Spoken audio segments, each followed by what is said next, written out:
Hello, everybody, and welcome to the second episode of the MaxRevive, where this will be a very streamlined process of telling what a schema run is, not having the story or anything with it. I'm just giving the rules for this video. These rules are to go with the two or three schema runs that are coming to this channel. I'm going to try to do this really fast. Okay. Rule 1 of a schema run is pick a type. You pick any of the types. Rule 2 is you make a schema list. First part of making a schema list is putting down all the Pokemon of that type of the region. The more of your list that is of these types, the less diverse your team will be, or your selection will be, and the harder the difficulty will be. Next step is to pick a number. 20 or 30 is generally what I go with. For smaller regions like Unova, for smaller regions like Unova, 20 is a good pick. For larger regions like Sinnoh, 30 is a good pick. For example, if you're doing water in Sinnoh, half your selection is going to be water, which is very difficult. So 20 or 30 is generally what you go with. Next rule is you have to pick a schema, which is a set of things that you identify with this type for this run. If it's fire, it can be explosions and power and colors like red. And for flying, things with wings and feathers.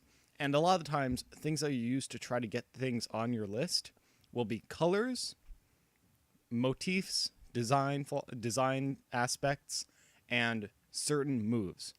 Flying will be, say, Aerial Ace, Fire Flamethrower, Thunderbolt, Rain Dance, etc., etc.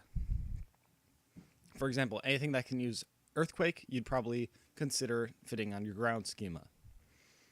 But it's all up to you. It's a very personified, personalized thing. That's the great thing about the schema run. If you want to hear about more of that, check the other videos. Next rule is you finish your list. You have your 20 or 30 Pokemon. You have your in-type pures, and you have your off-type proxies. And then you have to make sure that these are all Pokemon that you will encounter through the game. And then you start your game. You pick your game. Well, you already picked your game. Then you go in and you have an option. If you're doing it on an actual copy of the game, then you have the choice. You can swap out your starter if you have no choices of starter that's an in-type. You can swap out a starter for one of your in-type Pokemon. Not your schemas, but one of your in-types. For example, on Ice-type run in Hoenn, you can trade at the beginning of the game and start off with a Spheal. Next, when you run into your first patch of grass that you have Pokeballs with, you get Pokeballs, first patch of grass you run into, first Pokemon you encounter that is not in your schema list, you have the option of catching. This Pokemon stays on your team until you catch your 6th in schema list Pokemon. This is the only point in the game where you'll have anything on your team that's not part of your schema. This is to alleviate some stress of, not having to have just one Pokemon for maybe 20 minutes of gameplay or 30 minutes of gameplay or a few hours. Because a lot of the time, your starter and that other Pokemon will be the only thing on your team for a while. But as soon as you catch your 6th Pokemon, that 6th Pokemon, or 7th, I guess, replaces that Pokemon as soon as possible. And then you can't use that Pokemon ever again unless you want to use it as, for HMs, etc. Next, you can only catch one Pokemon of each of your species. Species clause all the way. So if you have 20, you can only catch 20 Pokemon. And if you fail to catch that first encounter, that's it. You lose out on that. So when you run to your only grass type of your schema list and your whole rest of your thing is weak to water, you better not KO that. You have to make it very, yada yada. And I think other than, that's the base schema run stuff. You can add on different rules like Nuzlocke and Coma runs and stuff.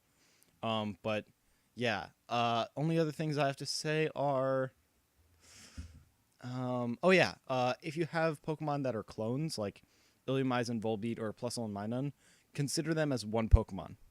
You all have 31 instead of 30, but since they're practically the same and they don't give you much diversity, it's not giving you much of an advantage to count them as one Pokemon. Next, go by any type along the chain, or go by, pick either go by any type along the chain or go by only the final evolution. If you want to consider Masquerain a water type, that's debate. That's your personal debating. When you make your list, only count the final evolution. Don't say that, if you're doing fire, your 3 of your Pokemon aren't going to be Embor's entire line. It's only one of the Pokemon. And I think that's everything. So, yeah. Schema run. You make your list, you go out, you have to catch all those Pokemon, and that's what you beat the game with. And first encounter that you can catch in the entire game that's outside of your schema list, you can catch that as your one, little handicap kind of Pokemon. Other than that, enjoy. This is an amazing run that allows you to play the same game 17 types, or the same region, or the same type in all the different regions. It's an amazing run, and I hope you all watch the new series I have going up. Try to make this really quick because my other videos were really long, so here it is. Here are the rules.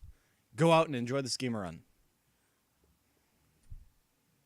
And be sure to fill your bag with all the other videos and stuff. Bye.